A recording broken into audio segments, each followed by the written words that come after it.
Welcome to the Brilliant Brand Show. On today's episode, I have a special guest, Ashlee Frazier. Ashlee was a former contestant on The Bachelor and another Bachelor reality TV show, but she made the transition from being a reality TV star to developing her own personal brand, and that's what we're going to focus on this episode, making that transition and then what it takes to build a personal brand, some of the lessons that she's learning, and then we're going to talk to her about what her current brand crush is. And I did not say man crush. So we're going to talk to her about her brand crush, what she's learning in building a personal brand on today's episode. Welcome to the show. This is the Brilliant Brand Show with Justin Keller, helping you fight for brilliance in your branding and marketing.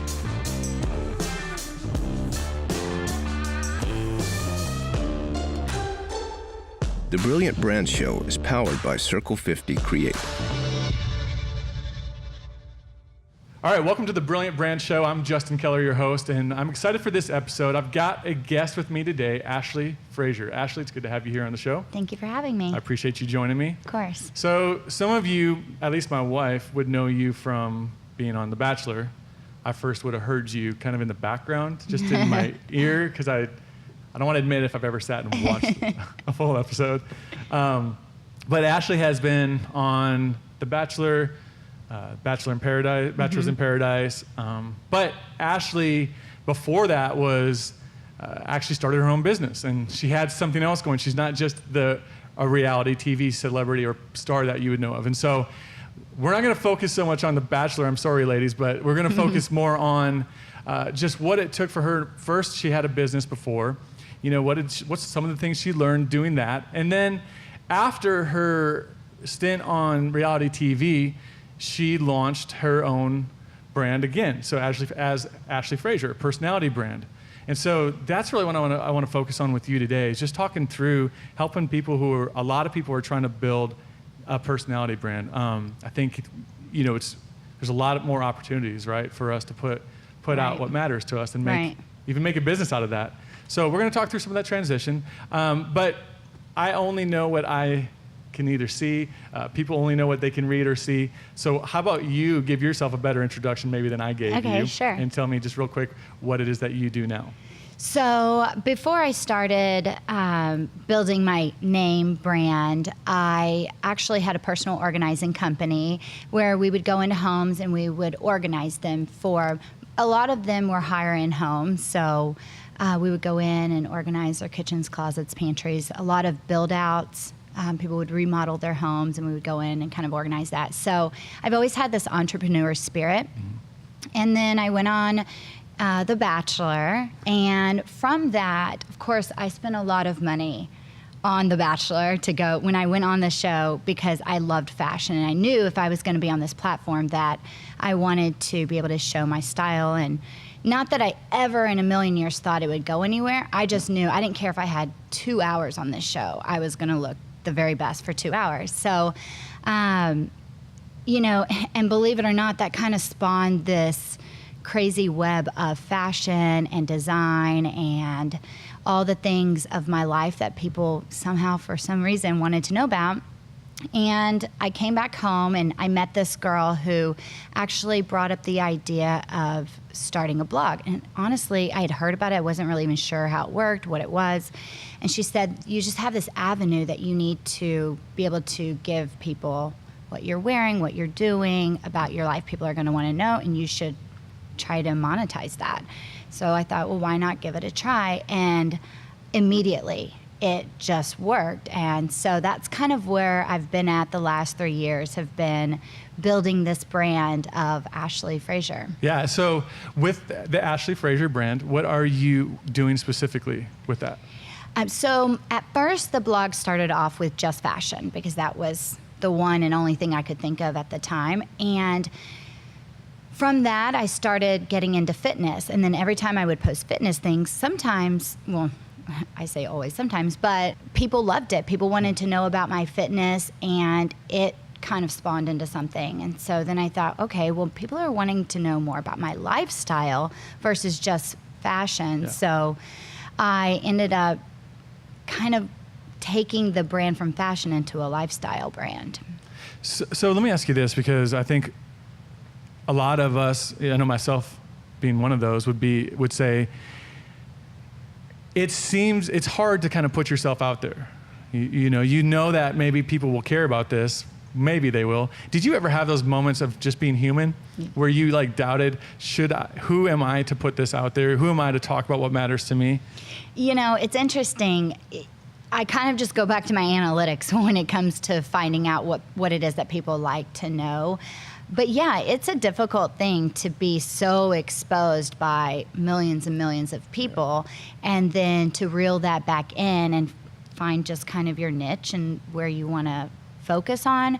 But yeah, I mean, that's a difficult thing to put yourself out there. And yeah, I've failed. I've tried things which I think are going to be the greatest thing in the world, collaborations with other brands, and then they're complete fails. So let's talk about that for a second. How important is collaboration when it comes to building your personality brand or your own brand? Right. What lessons have you kind of learned, and how important is that? So it's a really good question. I get asked that quite a bit just from my audience alone. I would say collaborations are huge. I guess each industry is different. For me, it was always fashion or jewelry or makeup or perfume lines, something. I think the best thing I can take away is just do your research, know about the brand, ask if they're working with any other people like-minded. That's kind of a lesson that I've learned is at first I was just saying yes because it sounded like a great idea and maybe they had a big following, but in the end I wasn't either proud of the product or I wasn't really making anything. And also asking, everything is negotiable. And I think that's probably the biggest thing I've learned in this. You said something in that, just how important it is to be like-minded. Mm-hmm. So was there a learning curve for you, or have you always had that, the right head on your shoulders and just knew that I got to be aligned with the right things, the right people? Or did you have some hiccup that sort of taught you that? Like a specific hiccup? Yeah. Is there something that you realized, a moment where you realized, wow, even though that seemed like a short-term gain opportunity, yeah, I got to be like-minded. I got to be aligned with. Yeah, I actually made that mistake here recently. It was last year I decided to switch companies that I work third party through. And while they offered me a great sum up front to kind of cope me through this transition period, the long term out of that wasn't the best decision for me. And so with having your own business, you definitely learn and you make mistakes. And it's one that I'm still recovering from, and it is a hiccup, but you just have to find the positive and do the best. And if you don't try it, there was no one else to tell me because no one else was really switching companies at that point. So, but I think the best thing I can say out of it is, okay, I made the mistake. Who else can I teach to not make that same mistake? So let me ask you this. So coming from reality TV, a lot of times we'll end up doing things and then we become known just for that, right? And I know that's not just who you are, being on those shows, but how was it for you? Was it hard at all to move from Ashlee being on The Bachelor or another reality show to Ashlee, let's take you serious as a brand? Yeah, I love that question. Yeah, it was really difficult because here I was building a brand that I wanted to monetize. When you get 14, 15, 16, 17-year-olds watching this show, which is a big chunk of the show, but they're not the ones that are buying my look. They're not the ones that are invested in the higher fashion lines that I'm trying to collaborate with. So yeah, that was a hard transition. So it's almost like I started over. You know what I mean? So while yes, I had a great fan base, the work base was a different platform altogether.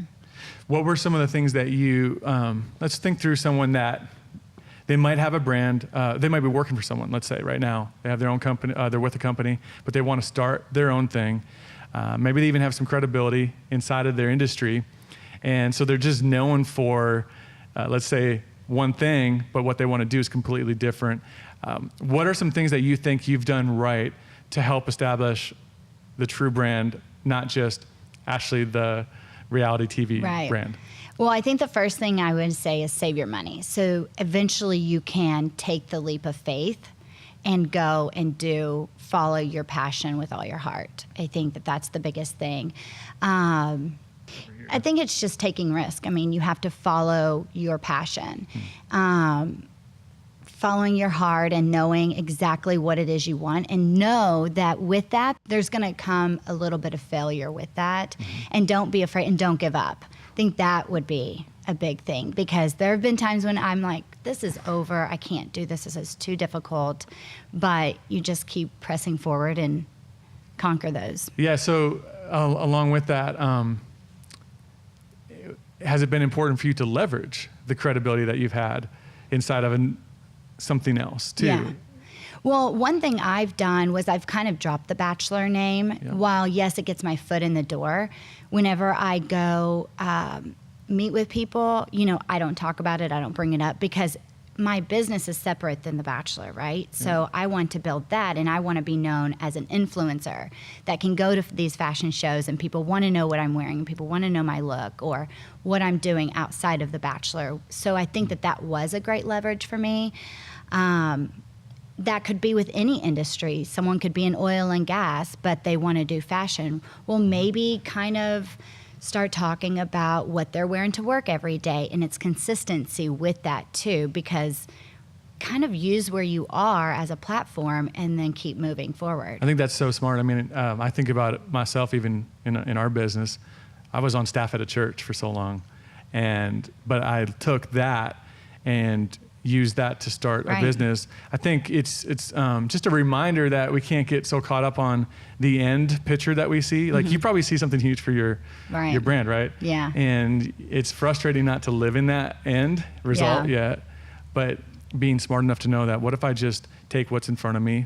That's not an accidental opportunity. What if I leverage that and use that to get toward the end and maybe just be more patient? And you have to be cognizant of those moments too, and constantly, whether it's write a sticky note to remind yourself or have goals. That's a big thing that I do, is I write my goals down and I try to weekly look at them, because sometimes I forget or I get distracted by something else. So writing goals down has been something that's really helped me as well. So one of the things that we talk a lot about for a brand is just narrowing the focus. And when you really truly understand your purpose, like what you exist for, you're not going to be liked by everybody, which is okay, right? You hope you're liked by a lot, especially if you have a brand. But what have you done to narrow your focus for your brand to say, this is what I align with, this is what I don't align with? Is there any intentionality behind that for you? Well, that changes. Fashion is seasonal, right? So that'll change. And then sometimes I'll see other brands or other bloggers working with brands, and they're doing collaborations that spawn ideas for me to think, okay, that's something I haven't done. Let me try that. But yeah, I mean, gosh, there are some goals I can think of right now that I'm like, oh, that's such a good idea if I can just do that, Yep.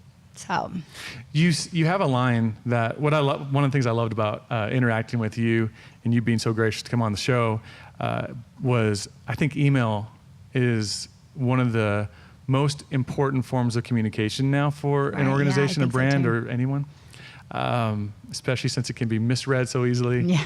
But it's also, I've always said, it's an opportunity to leave an impression. So I sign off, you may have noticed or may not have, but I sign off almost every email, even the shortest email, with expecting great things. Just because I want to leave that as the last thing, the last tone. You sign off a little different than I do, but you have a consistent thing that I've seen in your email, I've seen it on your website, and the phrase is, live it, love it. Yeah. And we talk, for us, I would call that a slogan. And we talk about that being the driver for a brand, the one thing that you associate with. And for me, it is the one thing already, from half a dozen to a dozen interactions just through email that I've come to think of with your brand, which is the power of just that simplicity. Did you come up with that and start using that knowing I need a line, so what could I say? Or was it something where this is just the way you are, and you also realize the importance of just the consistency of it, the redundancy of it? Well, as perfect as I would like to think I am, I'm not. The one thing I struggle the most with is has got to be writing a bio of myself. When people are like, oh, just write a little bit about, I'm like, I don't know anything about me. All of a sudden this thing becomes the hardest. So I sat down with a group of girls and we wrote this whole bio together. And that was one of the things that we came up with together. And my slogan was, love it. Because what is the one thing that everyone says, oh, I love it. And that's what you want to hear and that's how you want to feel, right? Mm-hmm. And so I came up with the love it, and then one of the other girls came up with live it, love it.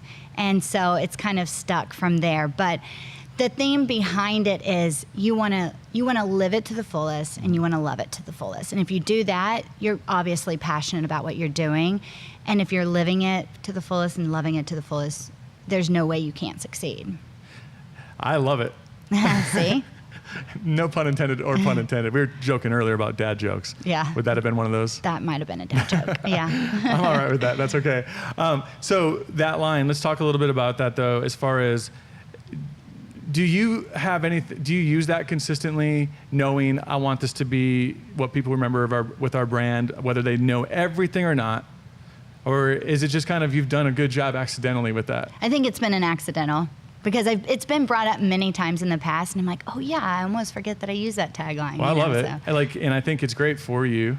I do add love it to a lot of my hashtags in my posts, so that those kind of resonate with who I am. So speaking of posts, and social media and content are huge components of building a brand as a, let's say, fashion blogger, and just as building a fashion brand.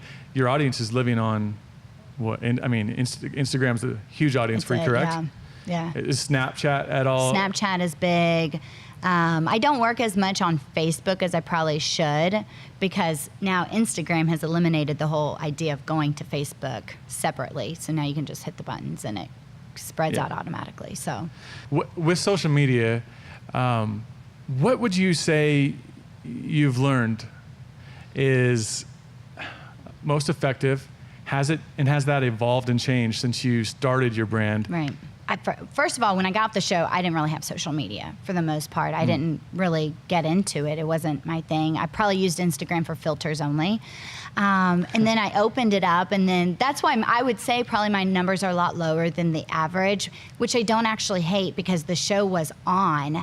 And I want to say a lot of my followers are actual fashion people. So I would like to say that might have been a smart accidental again. But the best thing I can say is that I've learned is interact with your audience. Find people on there that, again, are like-minded, that are doing the same thing you are doing, that inspire you. Comment on them. People notice that, and people recognize that.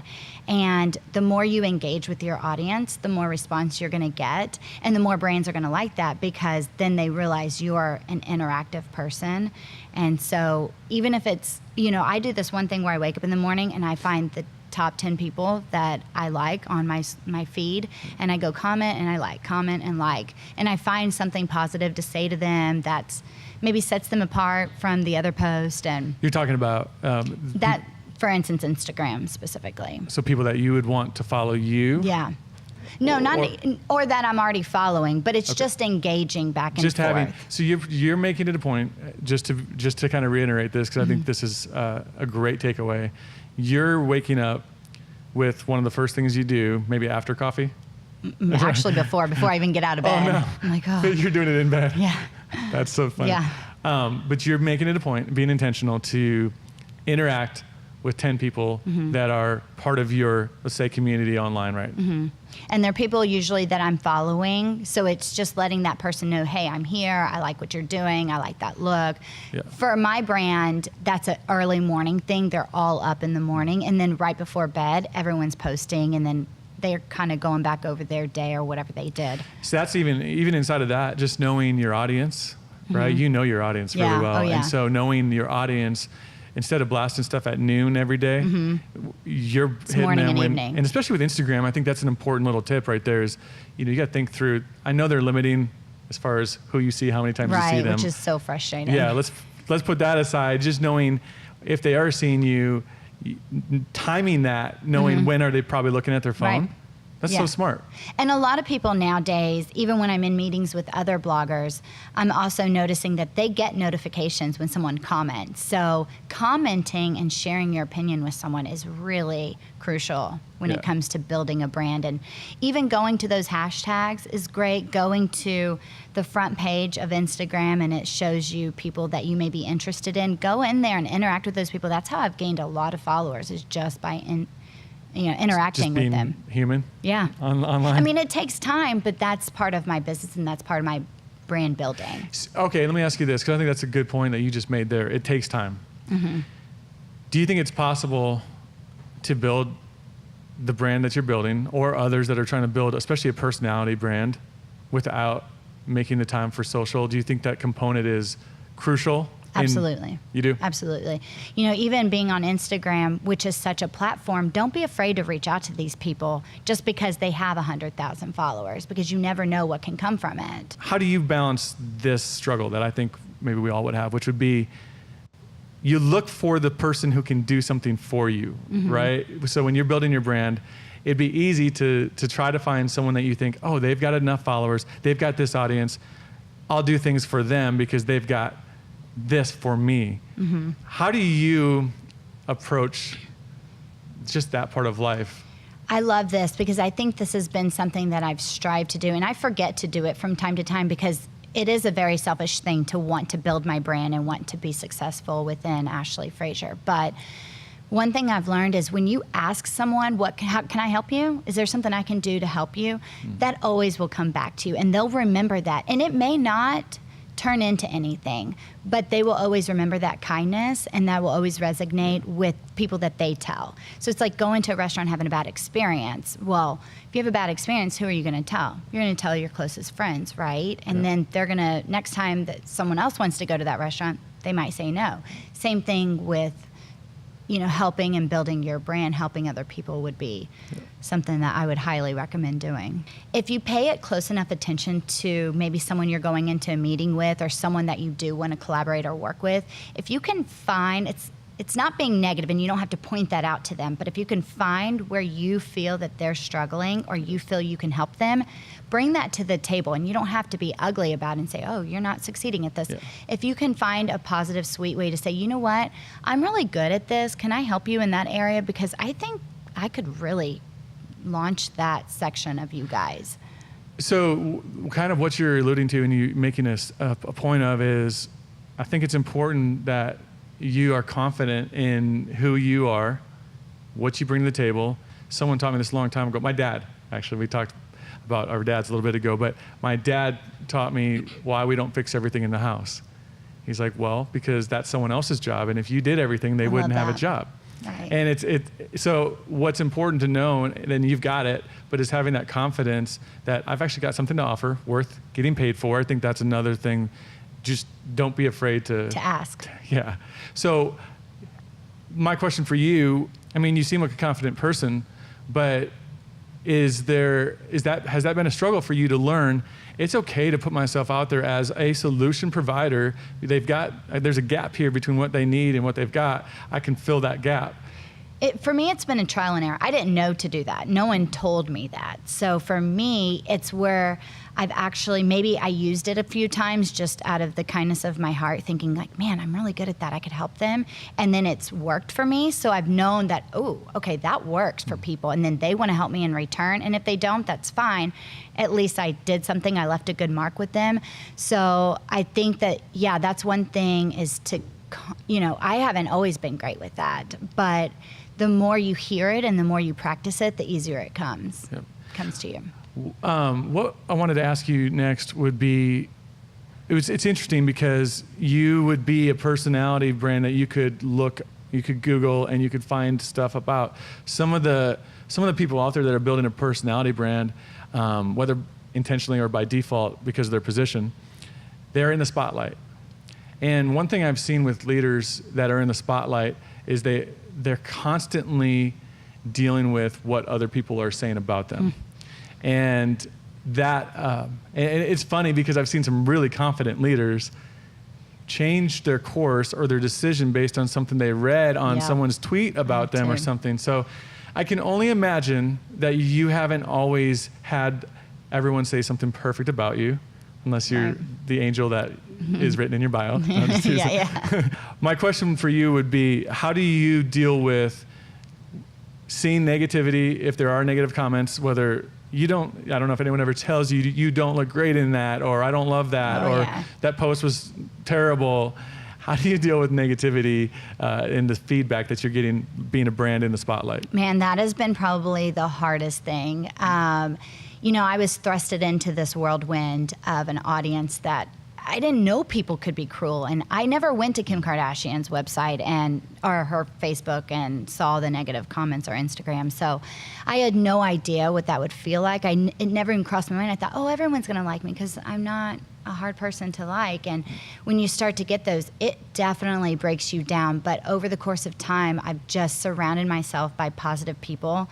And you quickly learn who your friends are and the people that are going to love you and be supportive, or they'll see that and then they'll send me a text of, I'm going to say something, you know, and then they kind of might banter back and forth with that person. But that's what makes you feel good, is being around the right people and overcoming the fact that you can't control what other people are doing. You just have to remember who you are, be confident within yourself, and kind of like the Bible said, this too will pass, right? So for you, have you had to teach yourself or have someone help you figure out, do you just ignore this? Do you read other people's comments? Do you just ignore them? Because I've seen both, right? I've seen a group of leaders and people out there who I know personally that will just, I don't even read that. I don't listen to that. I love negative feedback personally. I'm a weird cat like that, but I love negative feedback. I'm sure it's not all true, but I've taught myself that inside of that, there might be something worth me thinking through a little bit, right? Maybe just a slight, they might have said something about the show and something maybe you can work on and tweak, maybe just something, yeah, and it might be just a subtle, they might have said a lot of other things, like they didn't like my shirt, and I love it. I'm gonna keep loving that shirt. Yeah. But I'm gonna wear it again tomorrow, just for you. I'm gonna wear these jeans 3 days in a row. But one of the things that I've had to help myself and get comfortable with is just, I'm going to hear something negative, try to pull out something in there that can actually help me, make me stronger, make me better. Do you find yourself just dismissing and ignoring, or how do you, what's your filter for negativity? I think my best thing has just been to ignore it, because sometimes it gets too overwhelming and you just can't fight that bully, right? Yep. So that's kind of how I deal with any argument, is I just walk away, I just dismiss myself, because I'm not good at it. Yeah. I get really uncomfortable, and that's when I don't become confident. And all of a sudden I walk away from the whole situation. I'm like, oh, I could have said this. I didn't say that. And, you know, it just, you can't fight those people, and they're always just going to come back and back. So, you know, I just ignore it the best I can. And people will say mean things, but you just have to move on, you know. You talked a little bit earlier about, it seems like, you know, fashion is something that you're passionate about. You travel a fair amount, right? You spend a lot of time working out is a big focus, and fitness and health really is a big focus for you. You're getting to do the things you love. Is that true? Absolutely. Which is great. Do you err on the side of go where the money is when you're building a brand and building a business? Or do you err on the side of find your passion, and that will build and the money will follow? Man, that's tough, because I think it's a little bit of both, right? I think to build myself, I've had to do a lot of things for free, and I've had to shadow people. I've had to give up a lot of my time just to get the experience or get the exposure. But now that the brand is growing, a lot of my motivation does come from financially knowing, but it's also being savvy and knowing that there are brands out there that will pay, you know, and if I know that they've paid X, Y, and Z blogger, then I'm not going to do it for free. But then sometimes those are big enough bloggers where I'm like, just to be in that elite group, you know what, I'm going to do it for free. So you have to gauge it, and I think it's just a battle of being smart, doing your investigation, knowing who else is working on that same campaign. And so it's a little bit of, would you have a business? Do you think you'd be building a brand that was separate from your passions, though?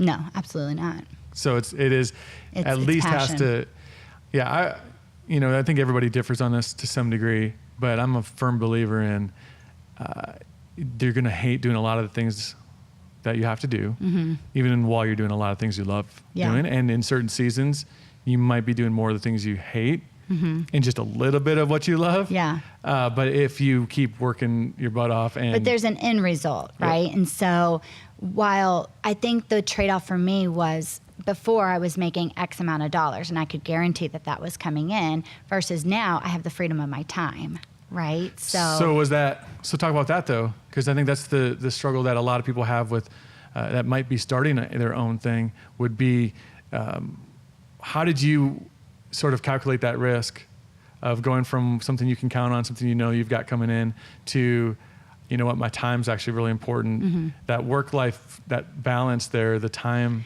I think for me, it just boils down, it's so cliche, but I'm so passionate about it that I know I'll make it work because my passion and my toes, my hair, everything is, it's drowning in this. And I love it so much that I know that I'm going to be a successful person at this and I'm going to conquer this because it's something I love and it's something I want to do. One of the things that I love asking is, and this is the part of the show where I ask everybody what their brand crush is. And so for you, I want to know what your brand crush is, and it's just that brand that keeps you up at night thinking about it. I love their stuff, their products, their food, whatever it is. This is such a good one. I have a twofold. Okay. There's one specific blogger that she is my brand crush. She conquers, she does it right. I don't know how she's done it. And I met her in New York. I don't think I've hardly slept just thinking about the encounter and how sweet she was and how genuine. And she just went from one level to like another 100th degree level because she was so kind and really sweet. So I have a blogger brand crush, and then I also have a designer crush that has spawned from Fashion Week, and that's Tommy Hilfiger. He has come out of the woodworks. He's kind of been this fluctuating brand that Tommy's coming back? Man, if anyone out there wants to see great fashion and what is the trending curve right now, go watch his fashion. So what he did was he rented out a pier in New York, and he had everyone sit on the sides, and they did the catwalk down the pier. And so his theme was carnival. And so he had his kids' names, all the things that he loved, all the brands that he loves, all the things that represent him were rides or games or little carnival, cutout stands with cotton candy. He just did it right, and now I'm seeing it everywhere. So my goal in the future, in the very near future, is to get in with him and start wearing some of his line. So let's do this. Let's talk a little bit about Tommy Hilfiger, because I think that a lot of brands can experience a lot of success. Tommy Hilfiger being a good example of a brand that had been very popular, I know for me, at least many years, but sort of disappeared, right? And that happens in organizations and with brands. So with that brand, what are some things you see that they're doing right now that you think ensure this strong comeback that you're kind of forecasting right now here today for us? Yeah, I think it's the one thing that can work with everybody is keep striving, keep going, and realize that even a big brand's going to have a downward time, but it's evolving with the times. So what he did was he got all the big brands, all the big models, and he invited the right people. He did the things that are trending. So it is about, you asked earlier about, can someone have a brand without social media?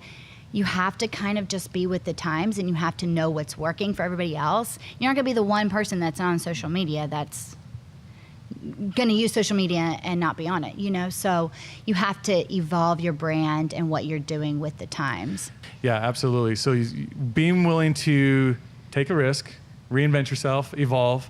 Obviously, they're not dismissing the trends. I think it would be. We talked about don't choose stupid. It would be stupid for someone to just dismiss what the mass market is saying and doing, and just say I'm going to go against the grain and be the fashion brand that never lives on social media. They're going to be the fashion brand that dies, right? Right. So being cognitive of what the mass market is doing is take away from that. What about what have you seen? What are some things you've seen in the fashion industry with brands that why they've died and why they've sort of disappeared or why they didn't last? Have you seen any examples? I know this isn't something we've talked much about, but I was just wondering if you've seen a fashion brand that you thought, oh, I think they can do it, and then you watch them do something that caused them to just disappear or not succeed. Yeah, I think it's just being consistent with posting, consistent with who you work with. You know, I have a girl that I've worked with, and what she does, she has a store, and she is constantly reaching out to the new television personalities on these reality shows. And guess what? All she needs is one or two from a couple of different shows, and she's got her brand out there. Now, if she were to stop doing that, she would probably wither away and not be as well known. If you don't stay in front of people, people are going to forget. And so I think that that's one thing that, you know, depending on what you're doing, for me, it's just staying consistent and staying out there. And also for me would be collaborations and making sure every year I do 2 or 3 collaborations with somebody that's maybe a little bit bigger or even plateau with me. That's great. So to wrap up the show, what are just a couple things that you would leave someone with saying, if you're building a personality brand, don't forget this? Good question. How do I narrow that down? If you're sleeping, you're probably not doing a good job. I would say I don't sleep. I would say very minimal, because you got to study, you got to be up, you got to be on it, you got to know what's going on. You have to educate yourself. You know, it's hard work, and it's a consistent thing. And if you don't have drive and you don't have passion about it, you know, don't get down and go to sleep is basically what I'm saying. Don't go taking a nap in the middle of the day when you need to be working and you're, you know, for instance, I stay at home and I could go sleep during the day, but I know that that's valuable time that I could be learning and studying other brands and what else is going on. So, you know, that would be one thing. Save your money. That's a big thing. I've learned that from Whoopi Goldberg. Every time she has these new talents come in, she's interviewing them, she constantly says, save your money, save your money. Because you never know when that downward time comes, you're going to need a safety net. And you also don't know when a big something's coming and you need to be there and they're not paying you to be there. And you may need to spend that money on a flight or a hotel. So financials are a big thing. Don't be afraid to ask questions, ask people, would you be interested in collaborating? If it's an idea, why not pitch it? You know, no question is a dumb question, right? So be confident in what you're doing. I think that's probably the biggest thing. Well, thanks for taking time to do this show with me. I really appreciate it. It means a lot. What if people want to learn more about you, learn more about your fashion expertise, all that? How do they find out more about you? So everything is pretty much under ashleefrazier.com. It's ASHLEE with 2 E's. And you know, you can subscribe to my website and stay updated. I try to post 2 or 3 times a week and just keep good product coming out, mostly fashion. We do a Friday Fitness every Friday. And that actually, I'm doing a really cool campaign with Danskin right now, my trainer, and they're both writing articles and I'm doing the fashion for them. So you'll have fitness, you'll get fitness insights, you'll get travel insights, things that I love, tips on. I'm actually working on a post right now for New York of the restaurants we went to that we loved. Fashion, travel, beauty. Awesome. Well, thanks so much for taking time to do the show. Thank you for having me. And thanks for being part of the show here today. If you want to submit a question for our episodes that are coming up, you can just go to circle50.com/Q&A, and we will see you next time on The Brilliant Brand Show. If you would like to have your question featured on the show, just visit circle50.com/Q&A, and in return, we'll send you a free digital copy of Justin's book, Rebel Brands, 10 New Rules for Building Brilliant Brands. The Brilliant Brands Show is powered by Circle 50 Creative. Find your untold brilliance and make your purpose matter with the right message, visuals, and marketing. Learn more at circle50.com.